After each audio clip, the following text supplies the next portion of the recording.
We're joined as we are on Monday mornings by Randy Stapilus today from Idaho Weekly Briefing. We've got nine. No, we just jumped back up to 10. I guess the wind changed direction. It's 8:43. Bill Colley with you as well on Top Story on News Radio 1310 KLIX and News Radio 1310.com. First of all, Randy, welcome back. Good to be back. Right off the top today, because it's the story that sucked all the oxygen out of the room last week in Idaho. You had mentioned, I think, on a couple of occasions in the past that because there are so few Democrats any longer in state government that it becomes a battle then between factions of Republicans. And my gosh, did we ever see one of those erupt last week? There was a pretty big one, all right. The whole Heather Scott incident that or pattern, I guess. Or critics would probably point out that what's being alleged, at least, is more of a pattern rather than just one incident. Although there was one that was a particular trigger, but yeah, it certainly divided quite a few people on the social media that I was seeing over the last few days. There were. I think there was kind of a majority side, but there was certainly a distinct minority side as well, and it will be kind of interesting to see whether there are kind of aftershocks for that. Of course, just in summary, she has said or is at least alleged to have said and done a number of things that really drew some umbrage from some of the other Republican House members, and toward the end last week, her committee assignments were taken away, basically taking her seniority down to zero. So we'll see where that goes from here. I had some issues with it from a perspective of just being an outside observer. I saw one of your counterparts writing about it in the Spokesman-Review last week, and Christy Perry, I think, was perhaps if the party was using her as the main complainant in all of this, and she was quoted in the Spokesman-Review, seems to be a flawed vessel for issuing a complaint, and a lot of people find it to be very. She has some issues of her own. That's true. She owns a gun shop. She carries firearms herself, and yet says to the newspaper, people are afraid because Heather carries a gun. And well, yeah, this is Idaho. A lot of you carry guns. And just some of the things that and then even at one point she said that Heather gives people dirty looks when she's walking in the hallway at the Capitol building. Well, it's not exactly sedition. And so some of the belly aching going on, it just seems to me there's an effort to silence somebody who has a different view of what the Republican Party should be. I think it's. I don't think that it's philosophical in that sense, because there are others who don't have views necessarily all that similar or all that out of mainstream from Heather Scott, who are in the legislature. I think that one way or another, whatever the merits of some of the specifics of what she did or what she's alleged to have done, I think that it has more to do with personality and relationships. And in the legislature, one of the things that you find when you hang around there, and a lot of legislators will tell you this, is that personalities and relationships do matter quite a bit. If you have somebody that just simply, and this has happened before, this isn't the first time around for something like this, if you have somebody who is really just not getting along with other people, whatever the merits of that may be, there's probably going to be some kind of a reaction to it. And I've seen that happen in cases where of people coming from various sorts of stances in the legislature, and that has happened before. So it's in that sense not entirely unprecedented in the Idaho legislature. Heather Scott has attracted some attention partly because of some of the things that she's done outside of the legislature, but I think that this probably has more to do with the way people are relating to each other and how they see each other in that way, as more so than as a philosophical or ideological thing. The downside of this is, and I remember there were some prominent Republicans who were endorsing her opponent in the election last year. The downside is, though, she ended up, again, mopping up in her district when it came to overall vote count, that this, in a sense, disenfranchises the people who voted for her or live in her district, her constituents, because it takes that committee power away from her, but as their representative from them as well. Well, that's true. There were people in the first district that were pointing out that 1/3 of their representation now is essentially has no power in most of the places where it matters.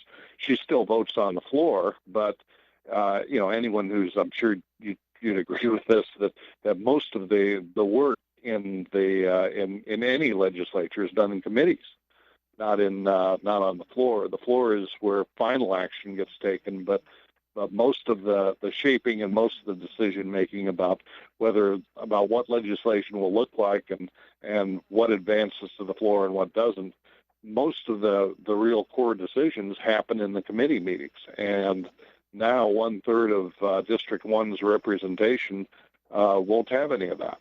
That's so yeah. The first district has lost some representation there. That's absolutely true. Our guest is Randy Stapilus from Idaho Weekly Briefing. We're coming up on 8:50. We're up to 12. Bill Colley with you as well on Top Story on News Radio 1310, KLIX and newsradio1310.com. For people listening, if they'd like to see the briefing, where would you send them? I would send them to www.ridenbaugh.com. That's RIDENBAUGH. Last week, the governor gave his State of the State address, and it's a bit of a change from some of I've only heard a couple of them prior, but a bit of a change in that they're talking about perhaps increasing spending in some areas. This follows the AP confirming that he has cut taxes by $1 billion in Idaho over the last several years. Does it, though, represent a change in his philosophy as well, that we're going to see perhaps a bigger government? I don't think that there's that much of a change there. I think that some of this may simply be a recognition that he focused on schools quite a bit, and particularly higher education. And he made the remark that he's made the remarks in past State of the States that he would have liked to have done a little more for public schools and higher education particularly, for many years now has taken kind of a back seat in terms of a lot of funding. I think this is kind of a recognition that the revenue levels have been rising, that there's the opportunity to, without raising taxes, to send a little bit more money by way of schools, which have been saying that they have been underfunded, and bearing in mind that when the recession hit in 2008, that at that point, as state revenue dropped, there were major cuts that were made, and so a lot of this still is just going to the point or just slightly beyond, kind of backfilling where the state was at that time. So I'm not really sure there's any major philosophical change. He's pointed out that he's been supportive of tax cuts for a good many years, but you take as with taking a break from some of the spending, which he's done in other budget years. I think he may be making it kind of a suggestion that this is a point where you take a break from tax cuts too. In a sense, I almost got the impression as I was listening last week that he's concerned about what history will say when he leaves office, and he'd like to have a couple of grand projects. And you hate to say this, but with his name on them. I mean, I understand people in politics like to leave that something behind before they leave office. Well, there may be something to that he's looking at 12 years. He will have had 12 years under his belt as governor, and I suppose that he may be looking around and asking himself a little bit, well, what changed as a result of my being here? what's different as a result of that. One thing that I would point to that he may have had some real influence and impact on was College of Western Idaho, which his support of that when that was first coming up has was probably one of the turning points that allowed it to pass fairly narrowly uh, about a decade ago. And I thought it was kind of interesting that he was including in this address really a counterpart institution in Idaho Falls, which would grow out of an existing small college. Uh, and that could be that was kind of an interesting thing to me that he went that route, and maybe that's some of the thinking that goes behind it. What will I have left behind? Will I have done something that people would kind of attach my name to over time, because there hasn't been a whole lot otherwise, one way or another, that you would particularly attach Butch Otter's name to in terms of specific changes. Randy Stapilus, our guest from Idaho Weekly Briefing this morning. It's 8:54 and it's 10 right now at News Radio 1310, KLIX and newsradio1310.com. Bill Colley with you as well on Top Story. Before we wrap up today, we got a few minutes left. I saw a post last week from someone on Facebook about a hearing that Senator Jim Risch was having on federal takeover of lands in Idaho. You have a piece, though, today where you point out that our congressional delegation has gotten a little bit, how shall we put it, winded when it comes to all of the national monuments, that is, property that is being declared national monuments and off limits, and that they're now in opposition and joining with other Western legislators. Yeah, I think they've had concerns about that for quite some time, and it's I think there's a little bit more push now with the idea that rightly or wrongly I think they're probably figuring there's at least a better chance that if it passes Congress that it would wind up getting signed. We'll see whether it makes its way all the way through. But that's been kind of an ongoing concern with Idaho legislators, Idaho members of Congress, and a lot of members of Congress from around the West, in terms of presidents having the authority to do that. So that's no great surprise that they would be joining in that effort.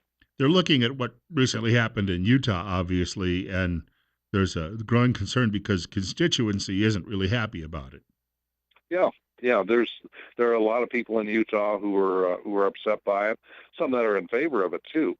But there are when you do have kind of a unilateral action like this, it's going to have a different kind of response than, say, when Mike Simpson worked with a lot of local people in developing the formula for the wilderness area up in the White Clouds. That had a local broad base of support, and it wasn't in that sense nearly as controversial as it would have been if and there were people who were suggesting that President Obama do this. There were people that were suggesting that he declare the White Clouds area, an equivalent area, a national monument, which he could have done. But the idea was that would not be as good a solution as long range a solution, and wouldn't have the local support that a plan developed by the local member of Congress and working with local people would have had. Before we wrap up, for people who'd like to take a look at the briefing, again, where would you send them? To www.ridenbaugh.com. That's RIDENBAUGH. Had a lot more we could have talked about today, and we may have to have you back in studio sometime when the weather clears up. We'll try and do that. All right, thank you. Randy Stapilus joining us this morning on Top Story. We want to thank him for his time and his effort. We've got a break coming up for news in just a moment from Fox. It's, 9 o'clock news is just ahead. One more hour still of Top Story is ahead. Temperature has slipped back to 9. Not that, who can tell the difference, 10, 9, or 8? I mean, it all is cold, and none of it's very pleasant to hang around in outside for very long periods of time. Got a lot more to talk about coming up in a few minutes. Uh, the issue of semiconductors. Would the United States be going to war to protect business if somebody was hacking into that? Or would we have sanctions against the country that was stealing our secrets? Well, apparently not. Hacking of the Democrats is bringing sanctions on Russia, but apparently a country that is doing far worse to us business wise, nah, who cares, right? Details on that in the next hour of the program here on News Radio 1310 KLIX.